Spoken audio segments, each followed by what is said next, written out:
All right, game time. Let's do this. Let's go. I'm ready. Finally, back on the air. Yeah, it took us, just had to When do did a couple. Go ahead. we dropped Fast Five? What, in like May? I don't even remember at this Yeah, point, man. it's been a while, but That was an to be old. back. That was a life, a past life. Oh, dude, that was like a summer ago. It's crazy. Literally. Yeah, man. But it's good to be back because Yeah. Well, here we are, people. We're gonna do. that's right. We're gonna come at you today with Inception. We're gonna go to Christopher Nolan's world and have some fun. Yes, sir. Yes, sir. But first, gotta do some intros. I'm Brendan Murphy. Matthew Brown. This is A Few Good Movies, and yes, this week we are talking about Inception.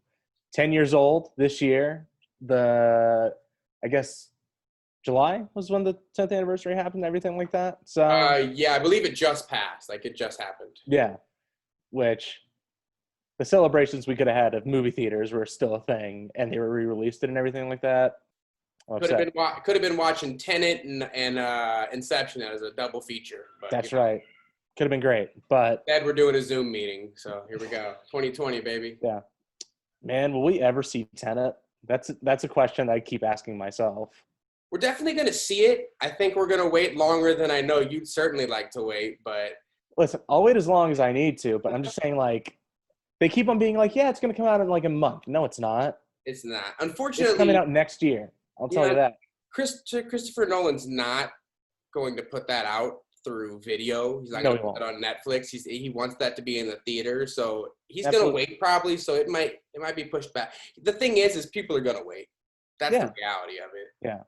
And like the theaters are talking about reopening. Like I'm seeing stuff on like Twitter or whatever where it's like the theaters are like, when we open in a month, these are the things we're going to do to like be as careful as possible and be cautious. I'm like, you guys are not opening in a month. I'm like, I don't know why you're doing this. Yeah, we can't even get barber shops open right now. There's no way we're opening up the movie theater right now. I wish we No. were, but Yeah, no, I wish we could, but like there's not a shot that's happening.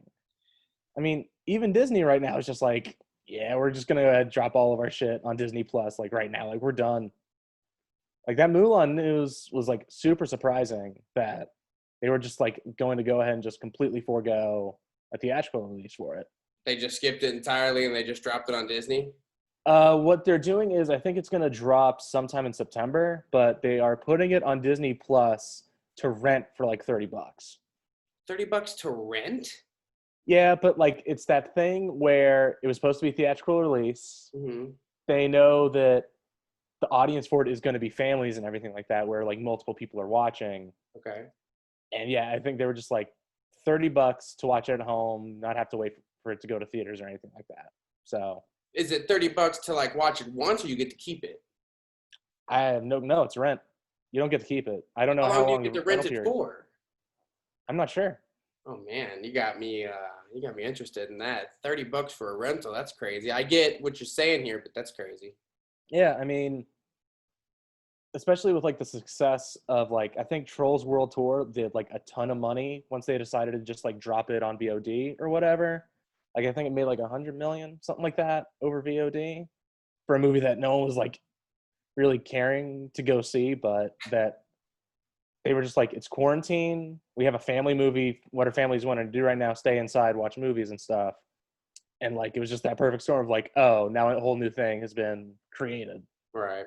Like, it's crazy, man. I don't know what this whole thing is going to make the film industry look like and what, like, how theaters are going to operate. Like, if there are even going to be these huge chains anymore. Like, AMC needs to be bailed out right now. Like, Definitely. I think, crazy. oh man, let me not say the wrong source, but I think somebody was looking into buying out AMC to make sure that they stayed in like as a company. I just don't want to say the wrong person, but I know I was reading something that somebody was trying to help them out and like basically buy them out so they could keep it. Yeah, for sure. Which, I don't know, that'd be kind of crazy just because like the way that movie theaters and stuff operated in like the 40s through 60s and stuff like that was like the studios owned the theaters and everything. So right. It would be kind of crazy to see it go back to that, because the reason they don't do that anymore is because Actors. not even the actors, just like the Supreme Court ruled that it was like too much like a monopoly. Yeah, it was. Yeah, and it was. I mean, they basically, would they controlled everything. It was like, Yeah, look, you top can to try to bottom. get it through this studio or good luck, you know. Hmm. It was like back when television had like 5 channels. Like, Hmm. you know, if you wanted to be anybody, you weren't going to just pick up a camera and release it on YouTube. You had to be on one of those channels. That For was sure. it. They controlled everything. Oh, absolutely, they did. 100%. Yeah. Yeah, Because, yeah, it's crazy how yeah, times have changed and how for much sure. more power now is within like the actors and the directors and the creatives as opposed to these big huge production companies having all the control. They still do. They're still Yeah, executive producers on things and have final says, but there's a lot more power in the artist's hand. And like you're saying, it'd be real interesting to see out of pure necessity, it would flip back into this. It would almost go backwards and go yeah, full circle. That'd be real interesting to see and it would. how Yeah, that would work long term. yeah. I mean, like you're saying too, like now everyone has a camera in their phones and like they can release it wherever, whenever. Yeah. Like, did you see that thing that Damien Chazelle put out this past week? No, what? He like teamed up with Apple. They're trying to do this like vertical cinema type deal where it's basically um they want to do like shoot movies or whatever, like the way that like an iPhone will shoot it as Okay. when it's like standing up and everything. Okay. And it was like really cool. It was like a 10-minute short that he made, but it's like basically just like watching it on an iPhone, like kind of like vertically and everything like that. And it was pretty cool. So Like, he's trying to, so basically he's kind of trying to get people to watch things specifically through their phone. or not even that, just like do a different, well, it goes back to aspect ratios and everything like that, but just Okay. like a new way to like shoot a movie kind of deal, a new way to like frame stuff, I guess, maybe. I'm not sure. Okay. But it was just interesting. I thought, I don't know, just seeing because I'm sure Apple, because they're Apple, they're trying to do as much like innovative stuff as they want to have more reasons for people to buy iPhones, all that good stuff. So, You know, because we need more reasons, right? yeah, absolutely. Ugh. All right. So that's what's going on in the world of film today. But let's get back to Inception. Let's do it. Let's do it. Okay. So how did you first see this movie? Do you remember? Oh, yeah, I saw it in theaters. God, I don't remember like specifically where. It's been a while, but I definitely saw it in theaters. I remember that, and I remember I remember this. It's my favorite thing ever. I'll never forget this. I saw it with my dad and my brother, and the second it ended and the credits started rolling, my dad just sitting in the chair, the theater's still dark, goes, "What the fuck just happened?" And that was, I really, he nailed it. I was like, that's a good take on it. My first time watching it as like a 10-year-old. I got you, dude. The ending of that movie, like I remember sitting in that theater because I went, I think, opening night to go see it. They had just built an IMAX theater, like kind of near where I was living. That was Okay. like my first IMAX movie, which I feel like that's kind of one of the perfect ones to do it with. It's pretty good. Pretty great. But I remember like the movie ended, the whole packed audience just went, oh, like it was crazy to see an audience react to something like that, especially besides like laughing or like screaming in a horror movie, something like that. Like to have like a whole audience be so into it and have that kind of reaction is like insane. Yeah. Well, I mean, this whole movie is, especially like as a first time viewer, your first time going through this movie, you want to talk about a journey and just like you have no choice but to watch everything unfold. You can't even try to predict where this thing's going to go because there's so many layers. It happens and it happens rapidly. It unfolds pretty quickly. It actually moves. The movie moves much quicker than I remember it moving. Yeah. Because it's a movie so jam-packed with so much info, detail. You think of it like as being like this huge, long, epic deal, and it is. But like that, the movie moves so quickly. It is at breakneck pace the whole time. It really is. When it was over, I was like, that did, because the movie's what, about like 2 hours long, like 2 hours, 10 minutes, something like that. I think it clocks in somewhere around like 2 hours, 20 minutes. 2 hours 20. It didn't feel like that at all. It felt like an hour and a half. I was like, oh, it's over. I was like, I could have watched another few scenes. I was here for it. I mean, especially once you hit that like last hour, like once the hallway fight happens, you're just in. That shit feels like 10 minutes. Like, so good. Look, if we're going to get on the hallway, should we start talking about that set right now? Because I'm here. Is that what we want to do? We want to go ahead and talk about the hallway fight? Yeah, it doesn't matter to me. I just want to go with wherever we're going, and I want to talk about that hallway. I mean, who doesn't want to talk about the hallway fight? What can you say about that fucking hallway fight? It's so good. It's incredible how they filmed it. It's incredible choreography. I was going to say the choreography is very good. Yeah, especially because they're fucking moving the whole damn time, and it's an unbroken shot. Like, it's crazy.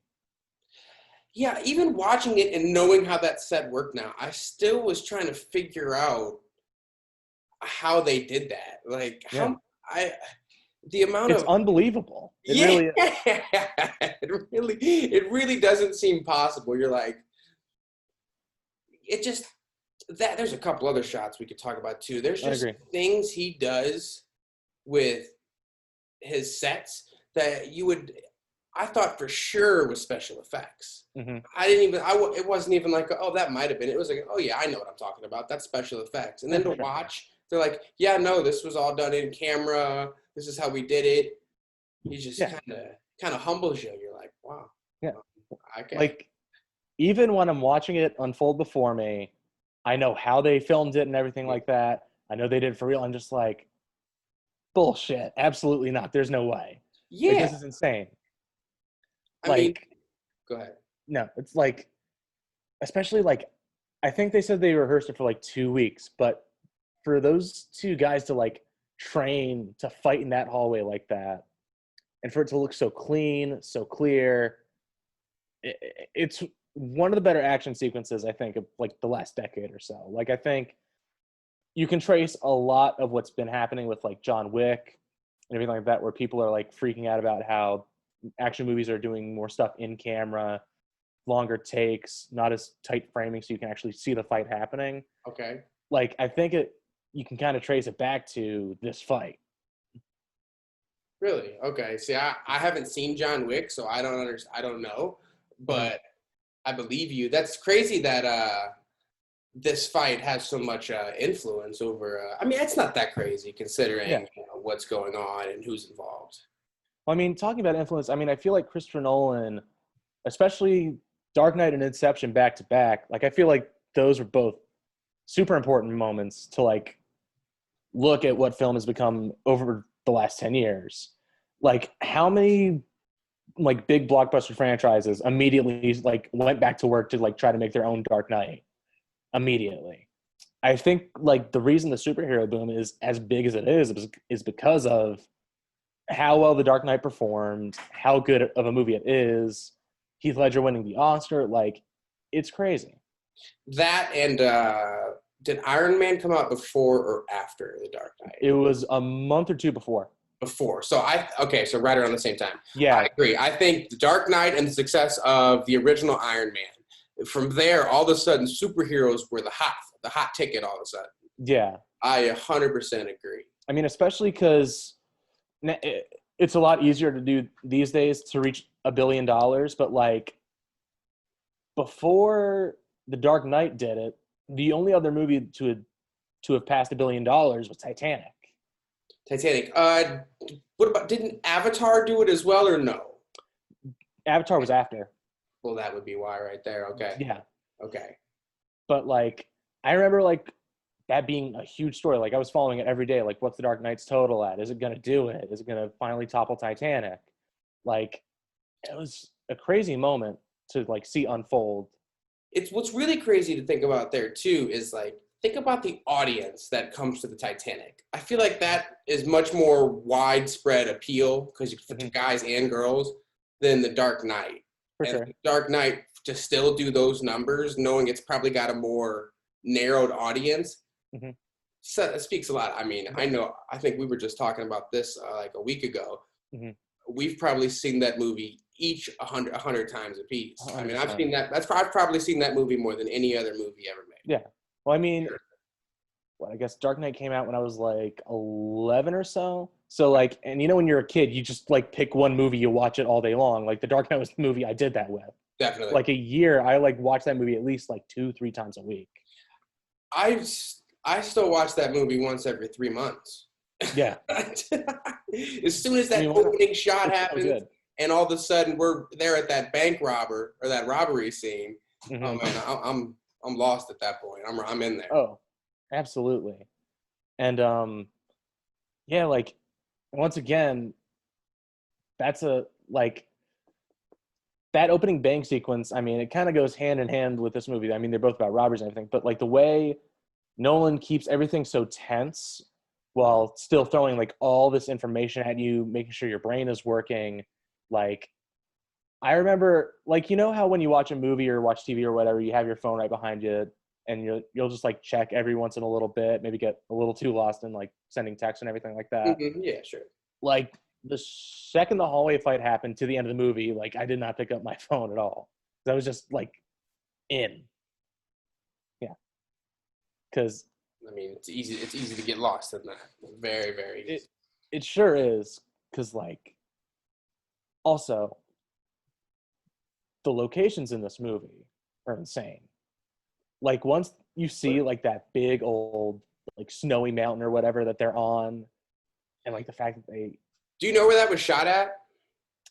I have no clue. Okay. But I know, I feel like I remember this being a big deal, but I think they like filmed across like all 7 continents or like at least like 6 of them, and they got close. Okay.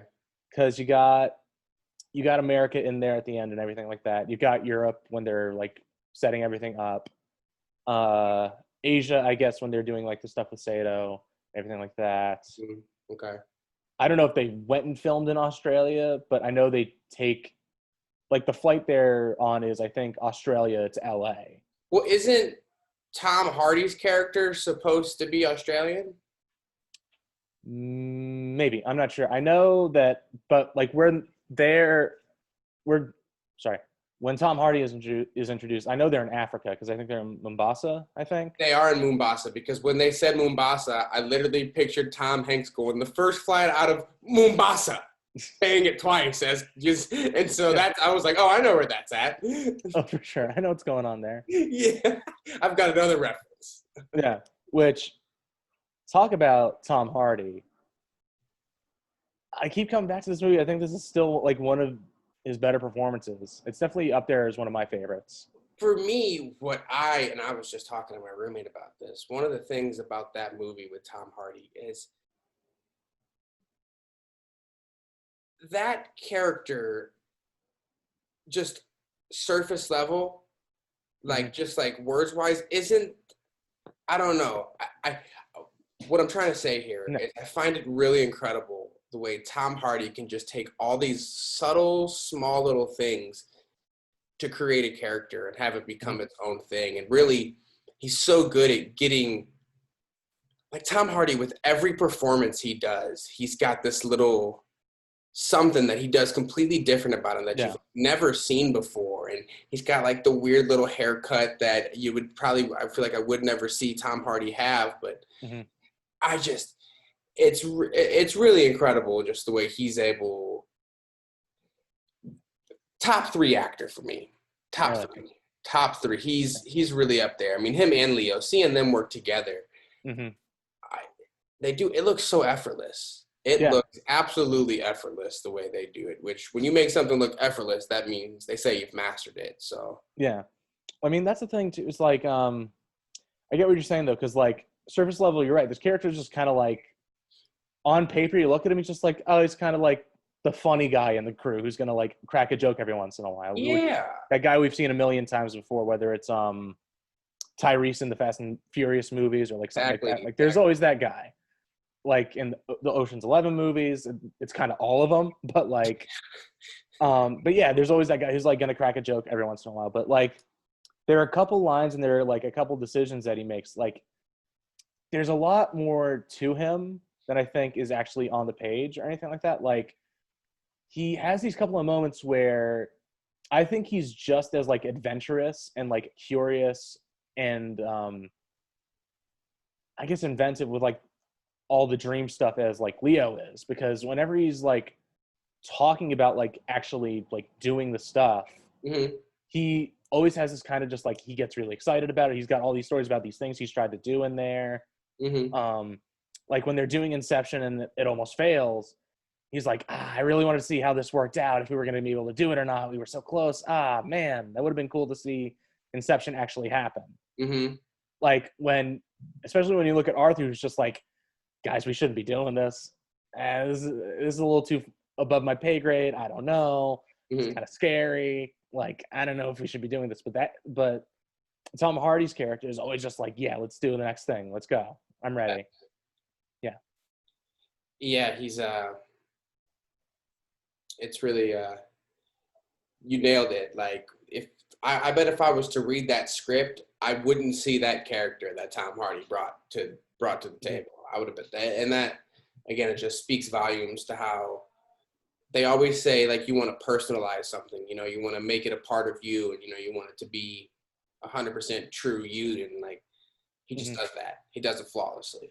100%. Just huge homage, just paying huge homage to the actor. Yeah. And like, I feel like we don't get to see Tom Hardy do a lot of fun stuff like this. I'm glad that we have this performance just because I feel like he's having a blast doing it. He had so many like good moments, good lines. Like, when that Inception trailer dropped and I watched it 100 times, like the dream a little bigger, darling thing always made me laugh. Like, it's such a good little moment. It's a great, like, the Arthur and Eames relationship in this movie is very low-key underrated. I love how those two are always like kind of going at each other. Oh yeah, him and Joseph Gordon-Levitt. Yeah, it's fun. It's the dream bigger. You're talking about when he's got the gun and then he comes out with the bazooka. Yeah. It's great. And like that's such a that's a great character moment of just like there's like a line in one of the Avengers movies, I forget what it is, where it's just like Captain America or whatever is like, you wouldn't let someone walk all over you, or like I can't even remember, but like there's a line that Tony Stark has where he's just like, I just cut the wire just to like bypass all this like complicated shit that you'd have to do or whatever. And that's exactly what Eames is too. He's just like, I'm going to cut through all the bullshit. I'm going to do what needs to be done. Like, yeah. And so I guess since we're still talking performances, should we talk Leo?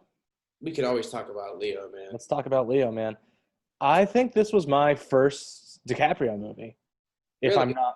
Yeah, well, because my parents were very, like, protective of me as far as, like, watching R-rated movies, even PG-13 movies. I, like, had to beg a little bit when I was a kid. Okay. So, like, and a lot of Leo's movies are not too kosher, I would say. Especially, like, around that time, there was, like, The Departed, Titanic I couldn't watch yet because of the nudity and everything like that.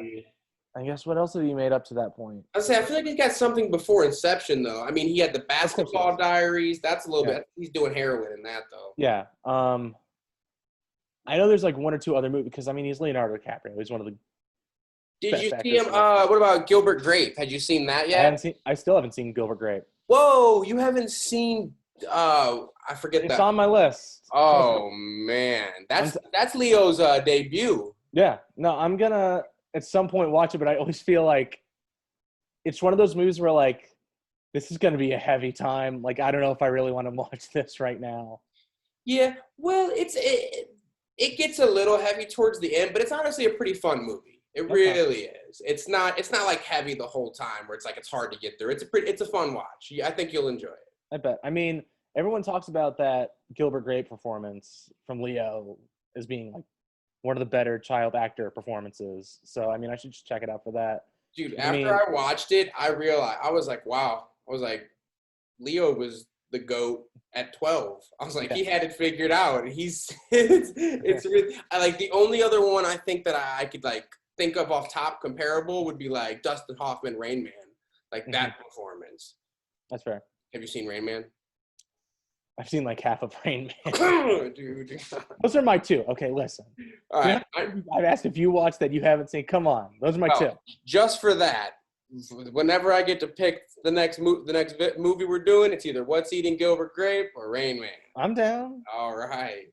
I mean, dude, I've been going through a little bit of a cruise thing right now. Like, I've been watching the Mission Impossible movies again. We watched M5 last night. Oh boy, how was that? I kind of phased out. I didn't get through it, so you'll have to forgive me. But it's honestly, it made me want to go back and watch the first three, because those are my favorites. The first three are real good. The last one I watched was 3. 1 and 3 are great, like no question. Mm-hmm. 1 is the hardest movie to understand in your life. Like, it took me like 5 times to watching that movie to like understand what the fuck was happening. What sucks is that I finally realized that, and I was like, oh, it doesn't matter if I know what's going on. It's the fact that like they're doing these crazy, insane stunts. Mm-hmm. Like, the fucking Langley scene is still so incredible. Dude, I need to go back. I haven't seen the original Mission Impossible, and it's great, man. It's been years since I've really good. 2 is still kind of trash, but like 1 and 3, I'm all in on. All right, let's get back to this Leo performance, though. Leo performance. What are your thoughts on it? I think it's pretty solid. I don't think it's one of his best, but I think that's just like kind of more how the character's written. Like, it's not a big old showy performance like something like Django Unchained or Once Upon a Time in Hollywood, or even something like Titanic, anything like that, and The Departed. Like, it's a much more reserved kind of deal. Like, especially since he has to be kind of like the mentor, he's got to like dole out a lot of the exposition and everything like that. And that's a super hard job. And the fact he pulls it off is kind of incredible. But yeah, it's just like, it's Leo coming in, being a professional, like, oh, you need me to nail something? Yeah, I got it. Don't worry about it. We're all good. Definitely. I get what you're saying. Like, there's not that many different levels to this character. I mean, there definitely is, but well, I would disagree, because literally they have a scene where they go in a fucking elevator to see the levels of his mind. But I guess there's stuff. I would say like the way the performance works is not crazy out there or anything like that, and that like keeps it a little quieter. But I think actually digging into the character of Dom is like super interesting. Like, I think that guy has a lot going on. Yeah, okay, maybe that's a good way to put it. Like, that the character itself is deep and has these layers, and we see that throughout the movie, but the performance doesn't necessarily require it. It's more expositional. You see the layers as opposed to emotionally. Does that make sense? Yeah, I mean, Nolan always kind of does that thing too, where he's like, not saying his dialogue is bad. His dialogue is pretty great a good amount of the time. But he's not like the best like show off kind of dialogue. Like, he's no Aaron Sorkin, where he's just like literally trying to impress you with every word that anyone says the whole time. Right. But like in this movie, like this and Interstellar especially, there's a lot of just like dry stuff they have to do explaining, which I think the gold standard of that kind of stuff is still The Matrix. Like, I remember they put it back out in theaters last year because it was the 20th anniversary of The Matrix. Okay. And I was watching it, and it was during the big old scene where Morpheus is explaining everything, and you're just as interested and engaged as you are when like the big action stuff is happening at the end. Okay. Like, especially the way they do it, the fact that the two of them are in the Matrix and they have like a whole bunch of crazy shit going on. And I think this movie does like a little bit of the same thing, where like when he's doing the explaining to Ariadne and everything like that, they're in the dream space and they're playing around with everything. And you get to see like the fucking cool visual that they showed off in the trailer, where it's like flip the city. Yeah. Which I think this movie owes a lot to The Matrix. I think they're very similar in a certain way. Like, obviously the the whole thing of like, is your reality real? That's something you always have to talk about with both of these movies. And yeah, just like I was saying, like they both have a lot of ground to cover as far as making sure you understand what's happening, and they both like knock it out of the park. Yeah, I agree. I like what you're saying there. Certainly about it's such a fun way to get to explain these, complex ideas instead of just like two guys talking about it. It's him training this girl who's going to be the architect for this dream, and so he just kind of gives her the ground rules and stuff. And she starts to make some mistakes, so it gives him a chance to even explain now about, okay, now those are some don'ts. You're not things you don't want to do around here because this is what'll happen, and et cetera, et cetera. No, and I think the other masterstroke of this movie is just like, I know most movies do this, but like the way this movie just spends like, I guess an hour and 15 minutes, hour and a half, something like that, just like setting up dominoes for like, okay, got to put this thing in place, this thing in place, this thing in place. Okay, this got to go over here, yeah, so on and so forth. And then we finally gets to fucking knock all of them down once they get into the dreams, and we like just get to take off into the story. It's so good. Yeah, once they actually jump into that, they're trying to execute that planting of the dream, and they've got everything worked out. Yeah, you really want to see what happens then. As soon as they drop into that rainy day scene, and all of a sudden you're like, okay, here we go. Yeah, once they're on that plane, you get pretty excited. Oh, absolutely. And like, I love there's a little joke, like the reason it's raining is because the guy drank a little too much on the plane before they went under. I didn't even catch that. Yeah, like when because he's the first shot of them in the dream is like him standing in the rain, and they get him he gets in the taxi, and they're all like, "What, did you have too much free champagne or whatever before the flight? Like, what's going on, man?" Oh, I didn't even catch that. That's funny, right? Like, there's still so much stuff that I'm sure if you ask Christopher Nolan or even like stuff like that, that there are so many other rules and things that about this dream world or whatever that like I'm sure that man has so many like ideas that he didn't even get to put in the movie. Things that didn't get explained, all kinds of stuff. Yeah, I agree. Especially after, watching that he had been working on this movie in between like 3 or 4 other films. Like that's how long he was trying to build this and make it right. I agree. He's probably got worlds of stuff that we didn't get to see or even get a chance to get into because a film wouldn't allow it time-wise, take too much story or, there's 100 reasons why it couldn't have worked, couldn't have shot it. Yeah, for sure. Well, I feel like he could shoot anything. So let me go back. After watching what he did shoot, I don't think being able to shoot it's ever a Christopher Nolan problem. Yeah. No, I mean, that man is just a money machine for Warner Brothers. They give him as much money to do whatever he wants, whatever comes into his little head. They should. Thank God. I would too. Yeah. Another thing you got to respect about this movie is as much of a success that it was, how much everyone liked it, like nominated for Best Picture, a bunch of other different Oscar nominations, that they didn't make a sequel like immediately. They still haven't even tried to make a sequel. Like Nolan has never been like, no, we're not doing that. I don't think it deserves one. It doesn't seem like it doesn't. How do you do that again? I'm sure they find a way to do it terribly, but like, how do you? I agree, but like, so many other movies are that way too, where they're just like, yeah, remember that big old movie that we just made? Let's like just like make another one. It doesn't need to be good. Just like slap a 2 after it.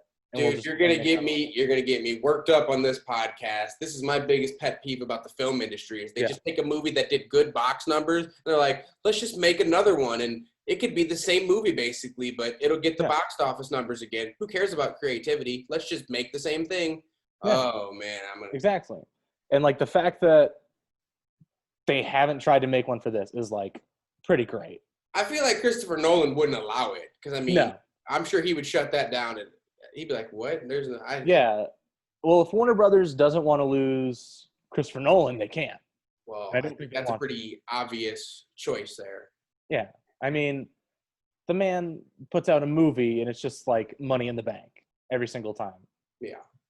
Like I can't, like he's one of those guys who I think for our generation, like I have friends who obviously are not as into movies as me and stuff like that, but like every one of them knows Christopher Nolan.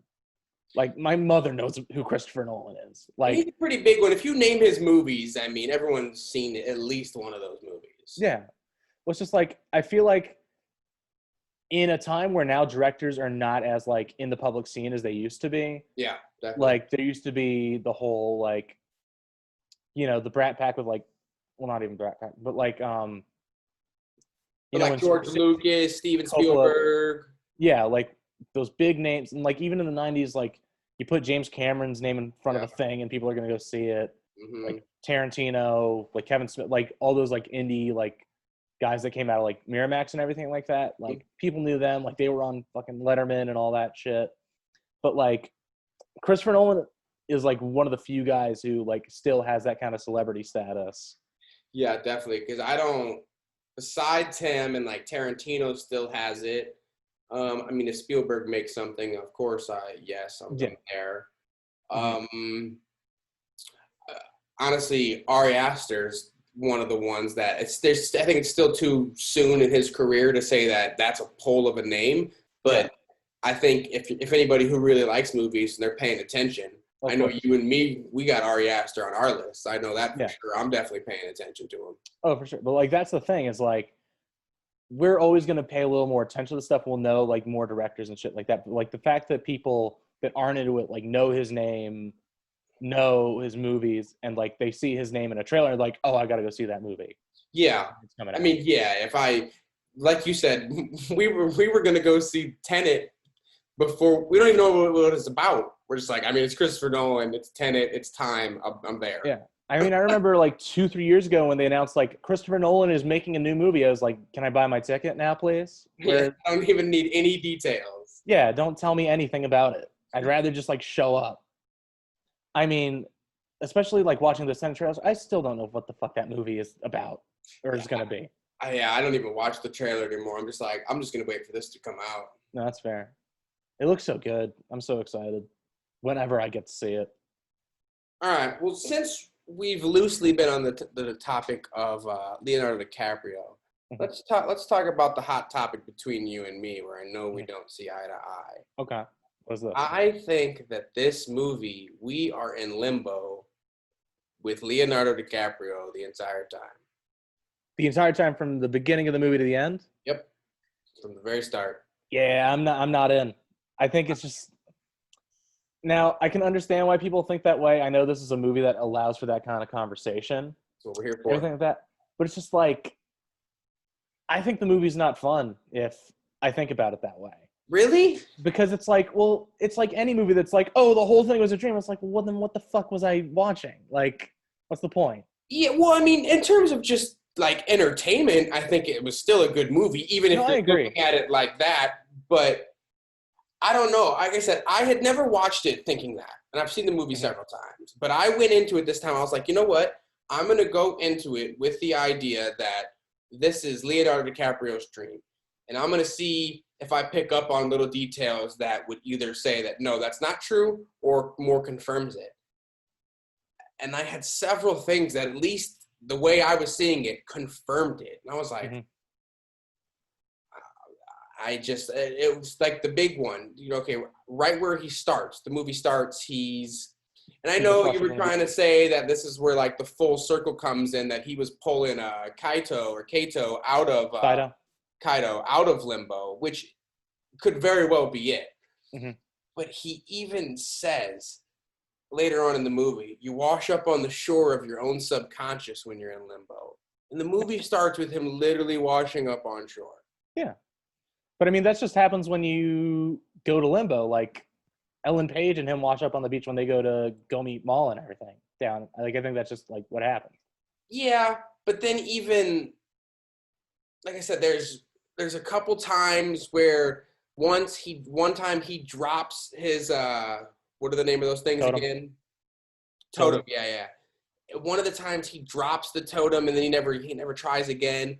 There's 2 times he spins the totem, they show it spinning, and then they cut away and they never show it stopping. And I feel like when you put so much emphasis on, this has to stop, that's how you know what it is. and the fact that it's only one person can use it, and it was clearly his wife's before. I don't know. I implore you to watch it one time with that as the idea and see what happens. Because like I saw this movie a bunch when it was in theaters, and I watched it like when it came out, and like I'd heard all the theories, and I was like, oh, is he in the dream the whole time? Yada yada, so on and so forth. I can watch that way, but it just like I don't think it makes sense for the movie. Like I think the whole point of the movie is that Dom Cobb has been in this basically downward spiral since his wife has died. Right. He's dealing with all the grief, all the trauma of it, the fact that he had part in it that's kind of his fault. The whole point of the movie is him like trying to get out of that. I think he has to be out at the end or the movie doesn't work. Like the reason the top is spinning, they cut away, is because he's still in that state of like dealing with his wife's death. Like, and that's why when the top looks like it's about to fall over, it's Christopher Nolan being like, yeah, he's out. He's done. It's a brand new day. He gets to go see his kids again. Do they ever say how long he had been away from his kids? I can't remember if they ever give us the information of how many years he'd been gone. They might have. I think it's probably like 3-4 years. Probably. 3-4 years. Okay. Maybe 2 or something like that. Like I'm not entirely sure. Okay, because if it's 3 or 4 years, this would push my argument back into the. I know you said they have different clothes on, but the kids that he sees when he is home is the same vision. At least the kids age-wise, the same ones from throughout the whole movie.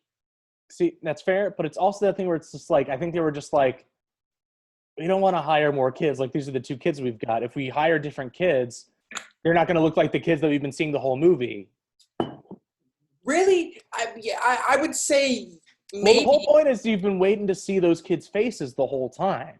Well, if yeah. you pick up the kids and you don't get to see the kids' face, like that moment doesn't work as well. I could see that. That makes sense. I could see that. I'm not arguing with you. They should look older, 100%. Yeah. But I think it's also just a movie thing where it's just like, I'm not going through that hassle. Like, we're just going to use the same kids. Yeah, because I'm not saying I agree with you, but something just with your side. Yeah, if you put 2 kids that they haven't seen the whole time, there might even be confusion of like, who is that? Like, who is he? Yeah. Who are these people? Yeah. So I'm not saying I agree with you, but I'm saying I understand. You understand? Yeah, you get that. I'm just like, there's a point where you're like making a movie and you're just like, that's a whole other fucking thing I gotta deal with. Can we just like not deal with it? Okay, yeah, let's not deal with it. But then also, I would say that someone like Christopher Nolan wouldn't ever stop something because he doesn't want to deal with it. No, I agree. That's fair. I mean, they built a fucking big old tube for Joseph Gordon-Levitt and them to like fight in. That's what I'm saying. So to get 2 more kids is not that hard. But I think once again, it comes back to that thing that I was talking about where it's just like, you can't change up the kids or else the moment doesn't land as hard. Right. Like, I think that's more of a like decision that's better for the movie than like actually like needs to make sense like 100% all the way through. Okay. Like every movie has holes like that. Like, how does Tom Hagen get the fucking horse head up to that guy's room into his bed? Like, it doesn't. It's just like that's movies. Right. Yeah, and I'll give you that. Because I mean, if I wouldn't have been watching for the is it his dream? I probably wouldn't have cared that those kids were the same age. Yeah. I don't know. It just. Now, I will agree with you. I think there are moments in this movie where he's dreaming, but it's not explicitly said. Like, I think we were talking about this before, but like when he like goes back to his hotel room or whatever after they fail the doing the extraction on Saito, like he gets a call from his kids. How do his kids know this number? He's just like in a hotel room. Like, why is he making phone calls to his children right now? He's on the fucking lam. People are looking for him.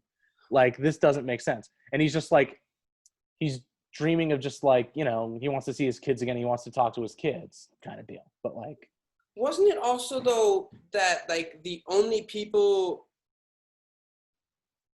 so let me word this correctly. We're talking about the totem thing? Not necessarily. So what I'm saying here now is, if you're not the person dreaming, Mm-hmm. people will start to look at you funny if things start popping up that person didn't create, right?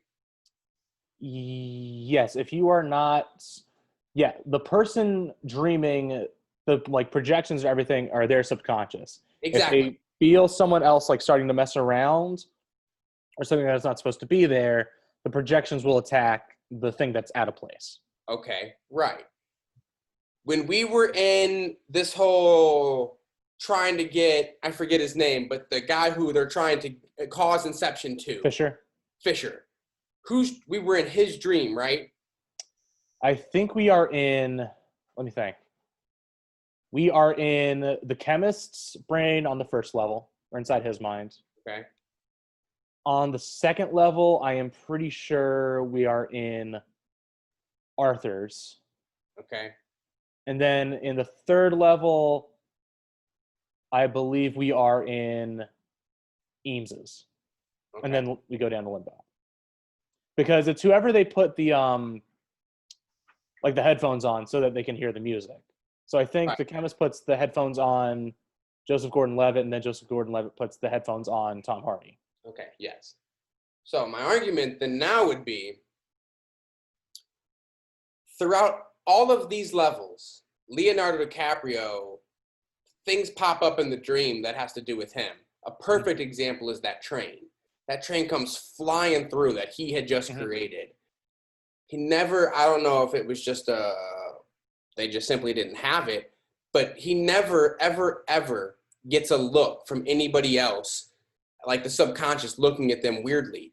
And throughout the movie, people like Joseph Gordon-Levitt's character, and he gets it, the girl gets it, they get looked at really weirdly. And again, it just was just like, why does he never get these weird looks? Is that because the thing I would say is the reason that Joseph Gordon-Levitt and Emma Page get looked at is because they're in a place with a lot of people, just out in the open. Right. When the train thing happens, they're just in a car. But there was a lot of other cars around them. Granted, you don't have to have a shot of people looking to like show that, but you know what I'm saying? There was all people around at that point. No, I know, but it's like you don't need to draw attention to like people looking at them, especially when the projections are already starting to like attack and everything like that. With the trains like dream police or whatever that are in the dream that Fisher had taught to him. That come up and start like shooting and stuff? You talking about those guys? Yeah. Yeah. But they came in before the train, didn't they? Because that's why they were like trying to rush to get over there because the shooting was happening and that's when the train hit them. Am I wrong? I'm not exactly sure. Okay. But and then I also go ahead.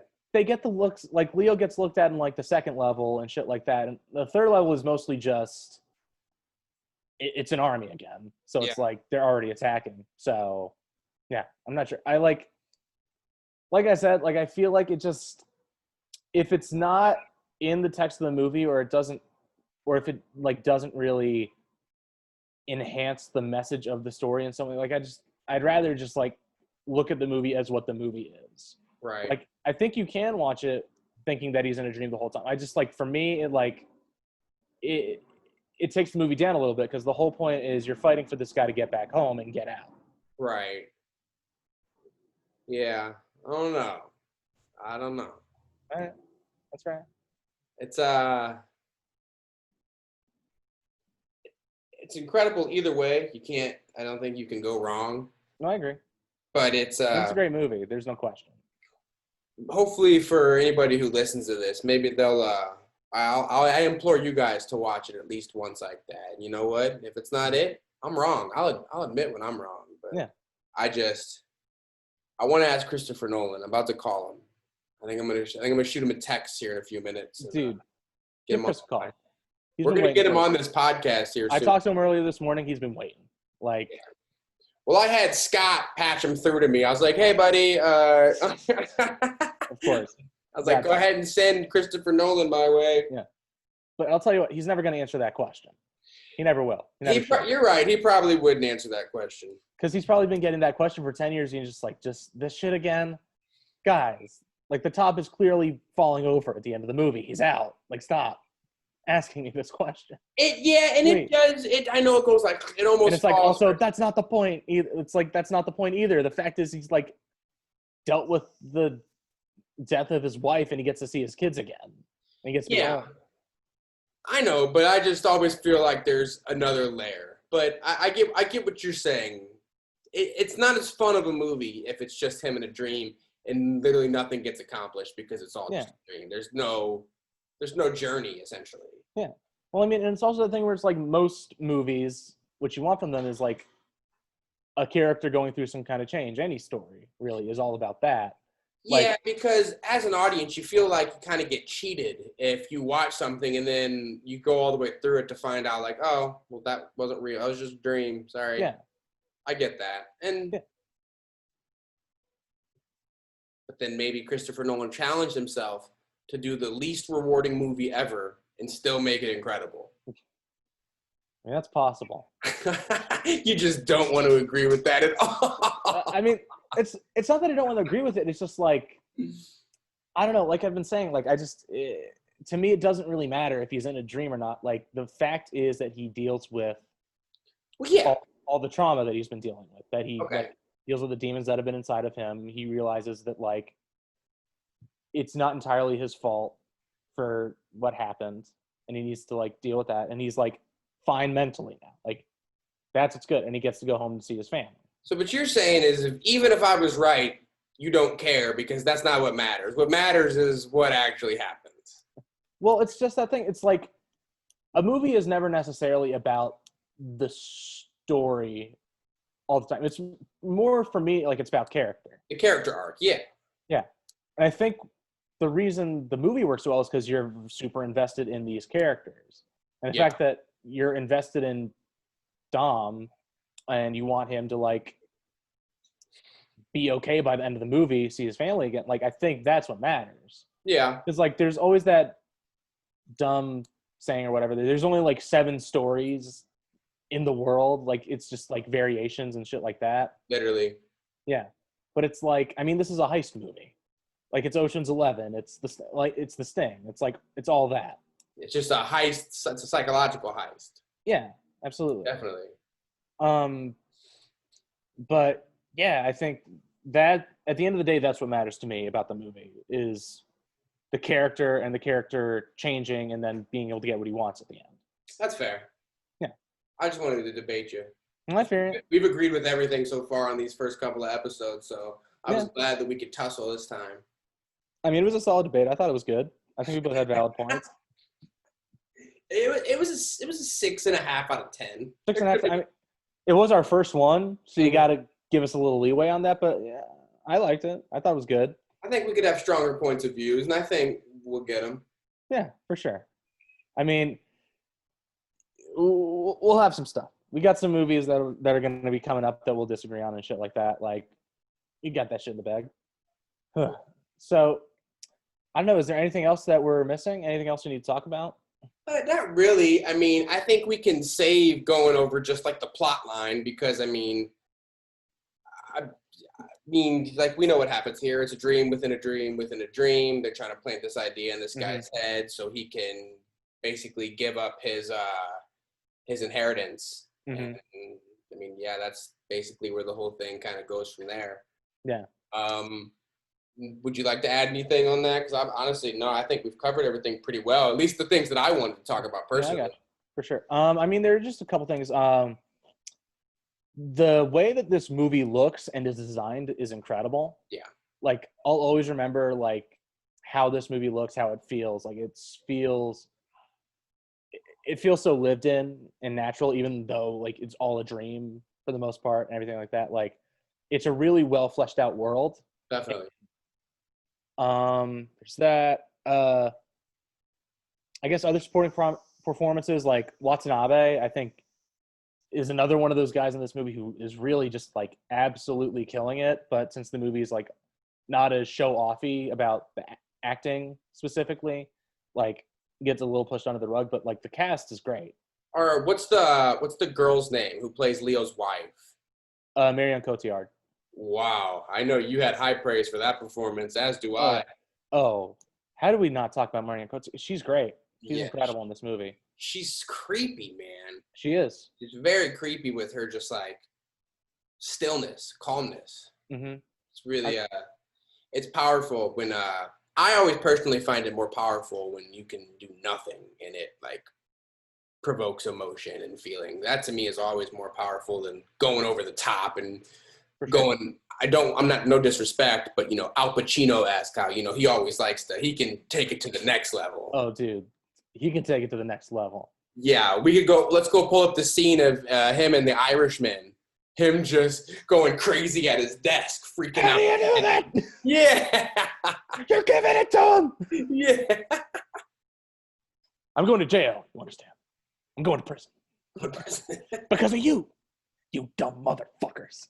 Like, he is out of control. Oh, when we finally get to do one of his movies, you're gonna hear a lot of shit about Al Pacino. That's one of my top 5 guys. I love Pacino so much. Al Pacino's a legend. Yeah. But yeah, Cotillard is great. Let's see. What else? Yeah, a nice little like 5-minute performance from Tom Berenger as like the uncle to Robert Fisher. Cillian Murphy, another good performance in this one. I thought he's really good. Yeah, I think that's about it. Okay. That's all I got.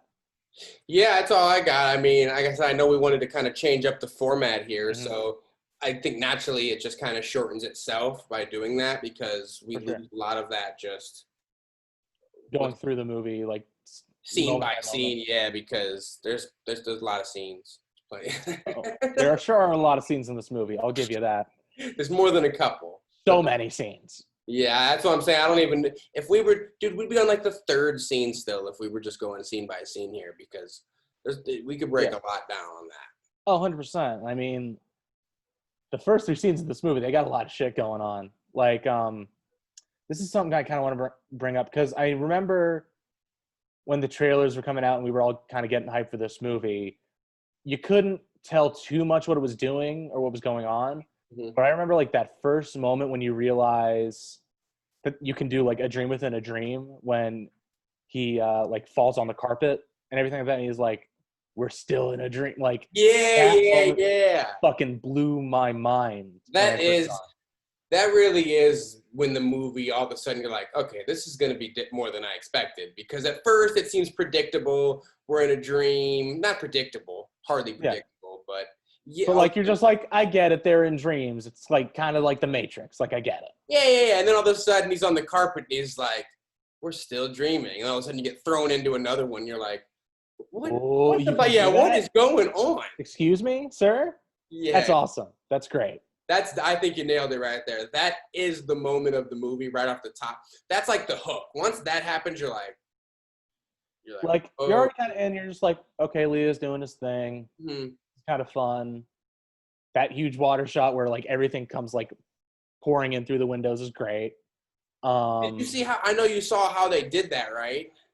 Yeah, they just fucking poured a whole bunch of water. Like, they had they had all these individual tanks that were like shooting out water cannons. They had them simultaneously like release. It was awesome. So crazy, man. I mean, it was worth it because like that shot still, like, I get chills when I see it. And again, you know, one thing that I find very impressive is they were like, you know, obviously you only get one shot at one take. He said, because then all of a sudden you got 40,000 gallons of water on the set. He's like, so we had to nail it. You got to rebuild the whole fucking place. Yeah, literally. So that's to have the budget to be able to just, we're going to just do this. Don't worry. We're going to build the set to use it for one shot. Yeah. It's not even that. It's just like the fact that a studio let him do it. Like, we were talking about this when we were initially like starting to think of doing this episode. Like, there was a guy at our work who like hadn't seen it, hadn't even heard of it somehow. I don't know how, but I was like, yeah, man, it's Inception. He's like, what's that? And I was like, what are you talking about? What is that? It's Inception. Like, first and foremost, when he said, what's that? It's like, what do you mean, what's that? Yeah, it's like, but when we were like trying to like describe what the movie is, it was like, how did anyone give him money to make this? This is ridiculous. Seeing that live This is was wackadoo. it was hilarious because you were like you were explaining it and I was like, oh, I think he's doing a great job explaining it. That makes sense totally. And he was like, what? Yeah. He was so confused by what you were saying. Because we've seen the movie, so we know what all is going on. Right. But like, yeah, try to like tell someone about this movie. It's nearly impossible. Now try to pitch that to Warner Brothers. And try to get $200 million or whatever to make it. Easy stuff, dude. Yeah. Like, it's crazy. And I think Christopher Nolan, thank God, is one of the few directors who can still do that. Yeah. Like, you hear so many stories of, like, even, like, Scorsese and Spielberg and these other guys who can't get their fucking movies made, which is insane. Dude, nobody would pick up frickin' The Irishman. That's why it released on Netflix. Nobody would pick up Martin Scorsese's film.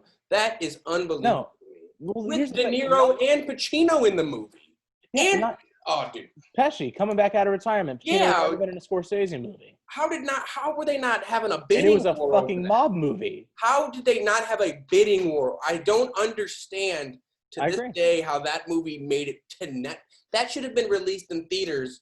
Yeah, that's crazy. I'll never understand that one. No, I agree. There's so much track record, proven stars, directors. Like I said, people coming out of retirement, the kind of movie it is. And especially now seeing what it's actually about. Yeah. You're like, holy dude. It's incredible. It's Scorsese, like, looking back at his entire career and doing, like, a retrospective, like, what he thinks of it now. It's incredible. I mean, you know I love that Irishman. I'm a big old fan. Too, man. I'll never understand how Netflix bought that. Yeah. But that's the thing I'm talking about. Like, thank God they did do a theatrical run for it. Oh, my God. If I didn't get to see that movie in the theater, I'd be so upset. Didn't. I'm heartbroken. I did not get to see that in theater, dude.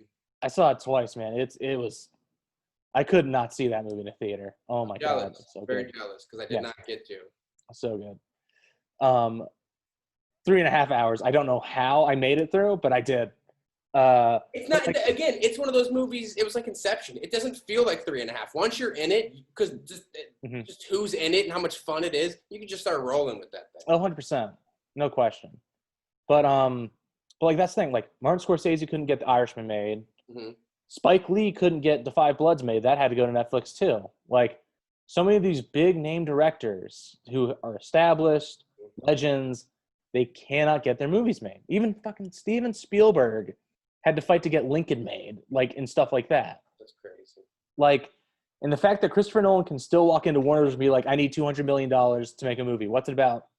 What do you mean what's it about? My name is Christopher Nolan. Give me $200 million. They're like, yeah, you're right, but we're sorry. Here you go. Don't worry about it. We got it. I don't even, again, I'm thinking about the Tenet pitch. I don't even know what it's about, but I can't even imagine how you pitch that. Yeah.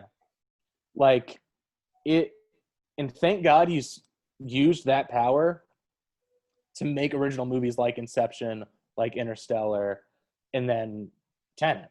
And not waste that just making some cookie cutter something. Definitely. Yeah. Nolan's he's a legend. Yeah. And especially like he's the kind of person who knows how to use that budget, make sure all of it's on screen. Like Dunkirk, man, I don't know how you set that movie up, how you do it. Like he did it all on camera. He made sure everything was authentic. Like, and it's the same with Inception. Like, it's just like no one else would have taken the money he was given and done all that extra work in camera. Make sure the film looks, make sure the film looks as good and feels as authentic as possible. Specifically, that shot of when Leo's with the girl and he's explaining all the rules and everything, and that shot where he basically reveals that they're in a dream, and he's like, he's like, how did we get here? And she doesn't remember, and then everything blows out and all this. I mean, that seemed like there was literally no way to do that but special effects. Yeah. And then to watch behind the scenes of, no, we shot that in camera. We had these air cannons set up. Then we shot it in slow-mo. It was just. That's crazy. you want to talk about someone who just truly likes the filmmaking part of filmmaking, the true just like, this is what it's about. Let's make it in camera. We can do some special effects if we need to enhance some things, but let's not rely on it. Let's get everything we can. And that probably my favorite quality about Christopher Nolan.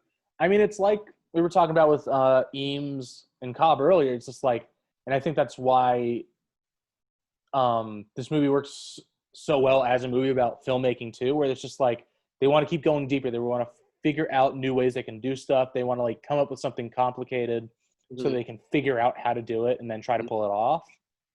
Like, dude, I haven't watched how they made Interstellar yet, but I watched that again recently. And I know Christopher Nolan didn't take any shortcuts on it. Right. But I need to see how they did some of that shit because like it looks so good. That would be an interesting one. And I know he's a big, he takes a lot of inspiration from Stanley Kubrick, which, 2001: A Space Odyssey. And you want to talk about somebody being ahead of their time with special effects. 2001: A Space Odyssey came out in the 60s when movies were still black and white, I feel like. So you're right. I really would like to see the technology that Nolan tried to use for Interstellar. That'd be interesting to see some behind the scenes of that. For sure. And I'm just really excited to see what he does with Tenet and like what crazy shit he's come up with for that. Yeah. Because I know he already I think he crashed a 747 into a building for real, just because good. We got the budget, let's do it. I would do it. But yeah, man, I know there's a lot of what would you call it? There's some not great conversations surrounding Nolan. I think with a person who's that big, there's always going to be some kind of people who are fans that kind of just don't get it and are kind of dickheads about some of it. And there's the whole Nolan bros and shit like that. And that all kind of sucks. But I think it I just wish it didn't detract from him being such a good filmmaker. Yeah. People thinking of him as a good filmmaker. Because when people hear you like Christopher Nolan a little bit, they're like, really? You like Christopher Nolan? And it's of course I do. He's incredible. Yeah, I'm certainly the type of person that if someone was like, oh, you like Christopher Nolan even after this, I'm going to be like, look, it's not that I don't care about those things that he did. If let's say he did something bad, of course that's bad. He shouldn't do it. Yeah. Shame on him. But am I going to stop watching his movies? Not a chance. Well, it's just it's that thing where it's for a guy who does have such a huge reputation and is as big as he is, he's a pretty quiet person. You don't see him doing a lot of stuff. I don't think I've ever seen him be on one of the late night shows or anything like that. He stays pretty much to himself. Definitely. And doesn't get into trouble. He's a good boy. Like him a lot. But it's just the way that fans of Nolan kind of behave sometimes is just a little embarrassing, kind of a little bit. But it's a thing that happens with anything that's popular. The thing that's popular, there's always gonna be people oh, you like the big old popular thing, and it's well, yeah, there's a reason it's popular, right? Because it's good. And Christopher Nolan, I think he's pretty good. I think he's pretty solid. Yeah, I think his films speak for themselves. Pretty good filmmaker, I would say. Very excited to see what he does next. I don't know what he's got planned after Tenet, but I'm there. I'm excited no matter what. Yeah. Anything else? Any other final thoughts you got? No. I'm feeling pretty good. I'm satisfied. All right. Well, guys, that has been our episode on Inception.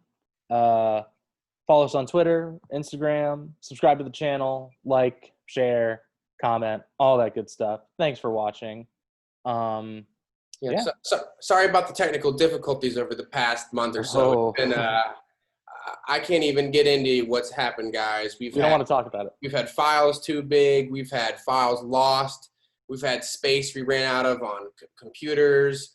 We've had people get quarantined. You name it, man. There's been something, but we're not done yet. There's been 2 or 3 months where the universe is just we can't let this podcast happen. Hey, but we're not done. Look, here we are, two square heads talking in the Zoom meeting. We're still getting it done. Yes, sir. Absolutely. All righty. All right, guys. Thanks again for watching.